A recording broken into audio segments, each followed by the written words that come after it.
Prvom poslovnom skupu kozaračke dijaspore učestvovalo je 150 domaćih i inostranih privrednika.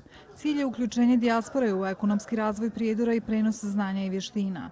Najvažniji zadatak biznis centra iz Kozarca je pružanje pomoći ulagačima kod rješavanja administrativnih prepreka. Da sve ono što su eventualni problemi oko rješavanja određenih dozvola, znači oko rješavanja pravne sigurnosti jednog dijela ekonomije, pokušat ćemo sa svojim iskustvom i dijelom svojih uposlenih u biznis centru pomoći tim ljudima kako bi i oni se odlučili investirati ovdje. Do sada je više od 10 investitora iz dijaspore otvorilo preduzeća u Prijedoru u kojima je zaposleno više od 100 radnika. Grad Prijedor je do sada ostvarivao dobre rezultate i imamo primjere dobre prakse gdje su predstavnici dijaspore investirali u naš grad, a nadamo se da ćemo u narednom periodu uložiti dodatne napore kako bi ta saradnja sa dijasporom bila još bolja.